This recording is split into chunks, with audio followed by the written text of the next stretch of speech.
आइए हम देखते हैं।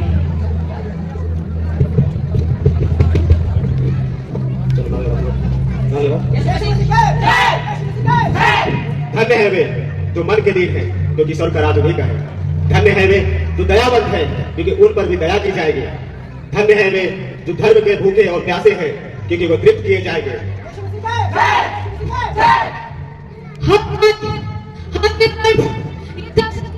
मैं पिछले 18 साल से झेलते हुए आ रही हूँ। कौन मुझे इससे छुटकारा देगा? कौन मुझे इससे चंगाई देगा? मैं कब ठीक हूँ? मैं फिर कब खड़ी होंगी? मुझे कौन चंगा करेगा?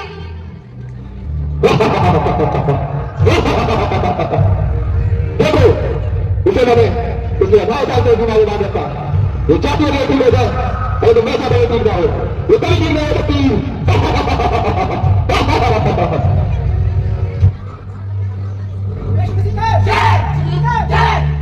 हे नारी, जा, तो इस बीमारी से आजाद हुई। ये देखो, मैं खड़ी हो सकती हूँ, मैं चल सकती हूँ, मैं चल सकती हूँ, मैं उछल सकती हूँ। देखो, मैं ठीक हो गई, मैं फिर वापस अपने पैरों पे खड़ी हो गई। प्रभु ने मुझे चंगा कर दिया। यीशु मसीह की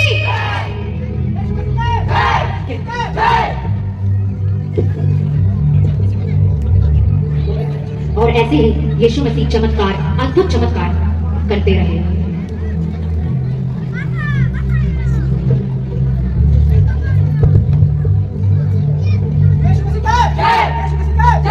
मुझे यीशु के पास जाना है, मुझे यीशु के पास जाना है। हे यीशु, हे दाऊद की संतान, मुझ पर दया कर। हे यीशु, हे दाऊद की संतान, मुझ पर दया कर। हे युवक, तू क्या चाहता है मैं तेरे लिए करूं? यही कि प्रभु कि मैं देखने लगूं। जा, तेरे विश्वास ने तुझे चंगा किया। अरे मैं तो देखने लगा, अरे मैं तो सब कुछ देखने लगा। प्रभु मैं तो आपको भी देखने लगा। अब मुझे इस लाठी की जरूरत नहीं है। यीशु मसीह की।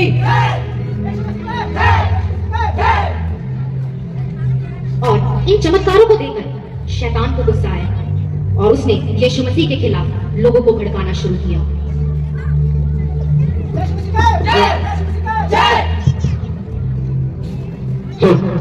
यीशु मसीह बाहर बैठा नहीं है, वो राजा नहीं है।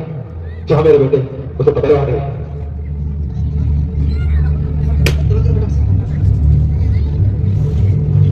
और ऐसे ही वो भड़काने का काम करता गया और उसके भड़काने का काम उस राजा के पहन तक पहुंच गया।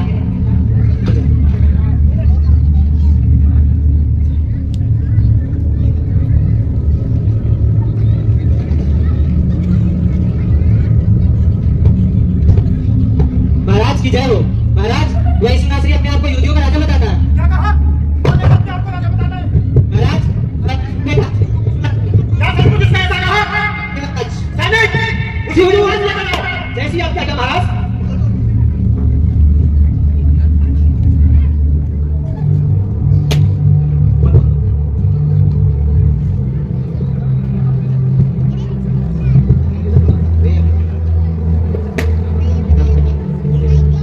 अब यीशु मसीह इस सारी बातों के बीच में भी अपनी प्रार्थना का जीवन बनाए रखे और गेत्सेमने पहाड़ में यीशु मसीह अपने चेलों के साथ प्रार्थना के लिए आए।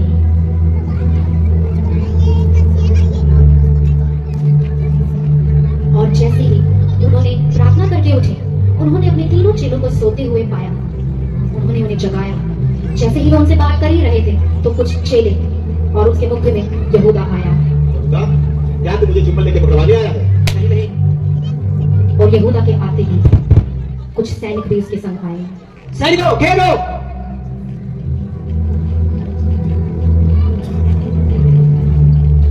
पतरस पीछे हट जा, अपनी तलवार म्यान में रख ले। तू तलवार का से घात कर दे, वो तलवार से नष्ट किए जाएंगे।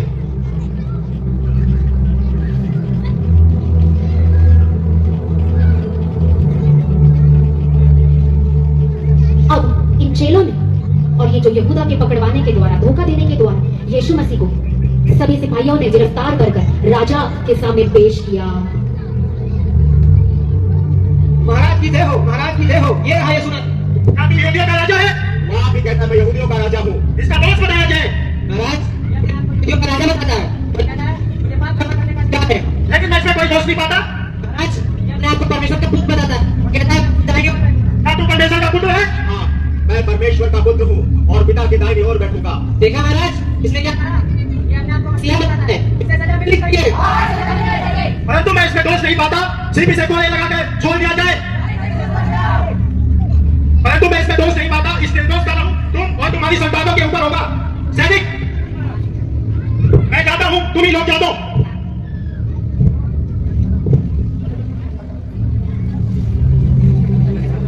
और इस तरह हमने देखा कैसे यीशु मसीह ने अपना सेवकाई किया और उनकी सेवकाई के दौरान कितना सारा और क्या कुछ उन्हें सहना पड़ा, देखना पड़ा, सुनना पड़ा।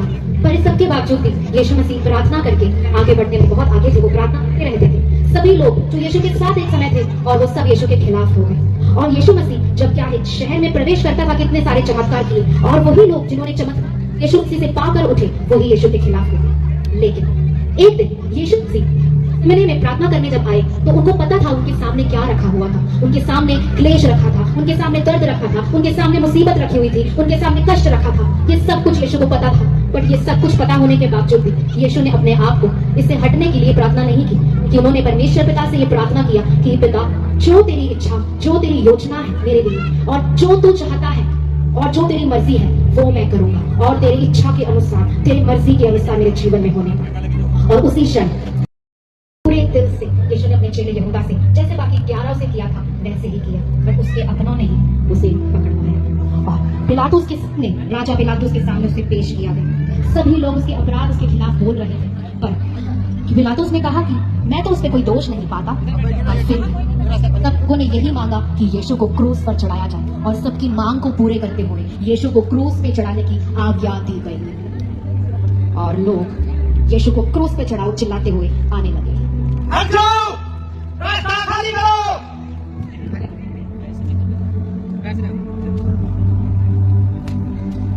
मारो, मारो, मारो, मारो। इन्हें मत मारो, ये निर्दोष है। मारो, मारो, मारो, उठाओ। हटो, रास्ता खाली करो। मारो, ये निर्दोष है। नहीं, मारो, नहीं, मारो। मत मारो इन्हें, ये निर्दोष है। और मारो। उठाओ। हटो, रास्ता खाली करो। मारो।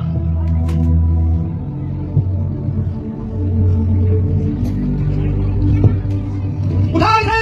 मारो, मारो। हट जाओ, रास्ता खाली करो। मारो, इनको और मारो, मारो।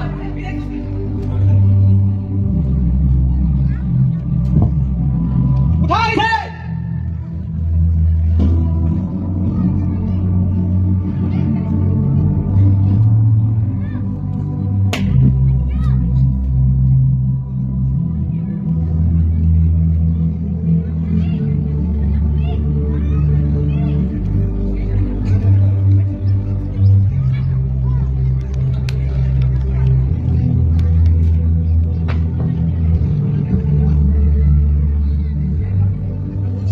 कपड़े फाड़ो इसके।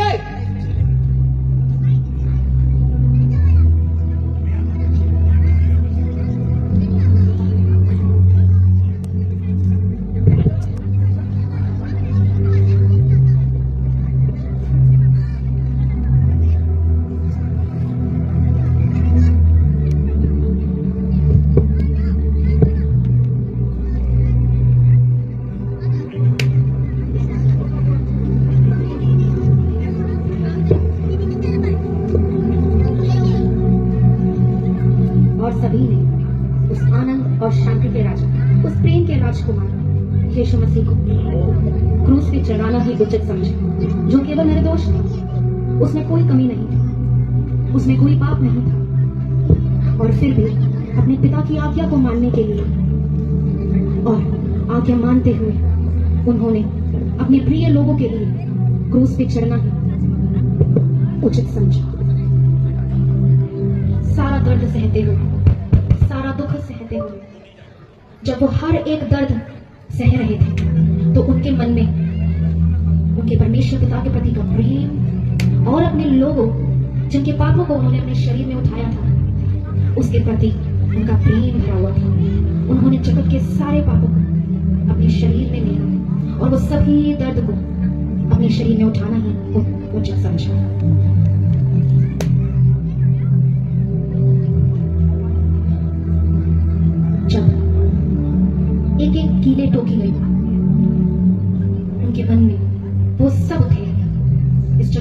सारे लोग यीशु मसीह के मन में थे।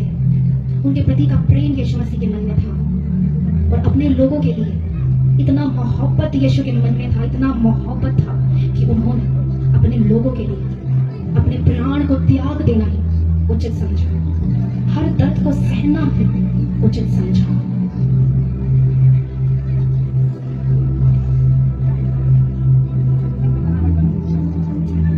कीले ठोको। आ, आ, आ, आ, आ, आ, उठाओ।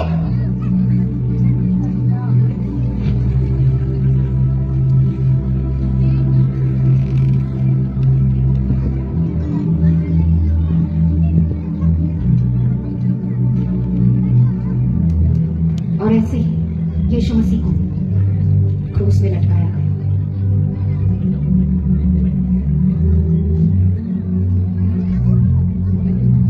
यदि तो अपने आप को परमेश्वर का पुत्र समझता है तो क्रूस से उतारा और अपने आप को बचा ले।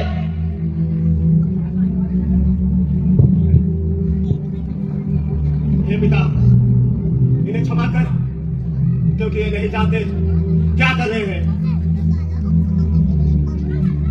और यीशु के सिर पर कांटों का मुकुट लगाया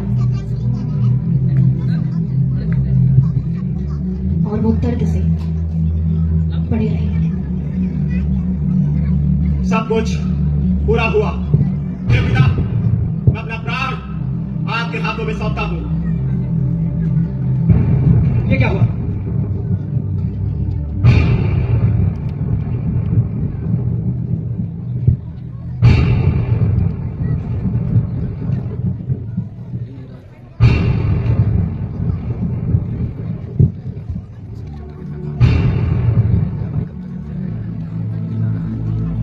लगता है यह सचमुच परमेश्वर का पुत्र था। और व्यवस्था के अनुसार पाप की क्षमा के लिए किसी निर्दोष का बलिदान होना जरूरी था और यीशु मसीह वो निर्दोष भेड़ बनकर अपने आप को बलि दे गया और अपना मोहब्बत, अपना प्रेम इस संसार के लिए दिखा गया और सभी को इस पाप से बचाने के लिए उसने अपना जीवन ही कुर्बान कर दिया। और ऐसे ही यीशु की मृत्यु के तीसरे दिन हो चुके थे और यीशु ने कहा था कि तीसरे दिन मैं फिर आऊंगा, मैं जी उठूंगा। कोई भी शक्ति, कोई भी व्यक्ति, दुनिया का, संसार का कोई भी शक्ति मुझे रख नहीं पाएगा, मेरे ऊपर हावी नहीं हो पाएगा। मृत्यु को भी जीत कर मैं वापस लौट आऊंगा। यीशु ने जैसे वायदा किया और वैसे ही उसने पूरा भी किया और तीसरा दिन आया।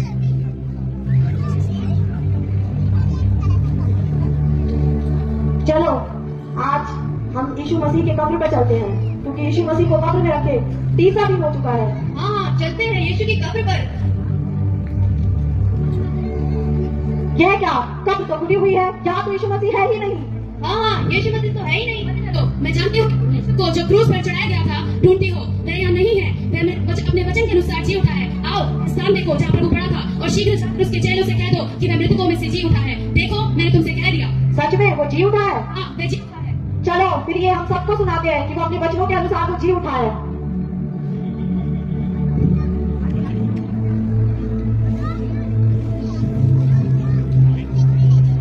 वैसे ही यीशु मसीह तीसरे दिन अपने वायदे के अनुसार जी उठा।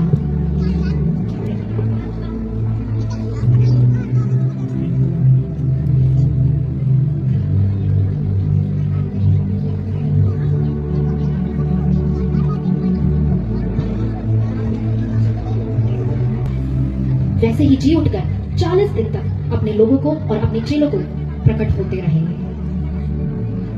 ये देखो, मैं अपने वचन के अनुसार तीसरे दिन जी उठा हूँ और अब मैं जाता हूँ बादलों पर और मैं फिर आऊंगा अपने लोगों को लेने के लिए। तब तक तुम सारे जगत में मेरा सुसमाचार फैलाते हो और अंत तक मैं तुम्हारे संग रहूंगा। आमीन।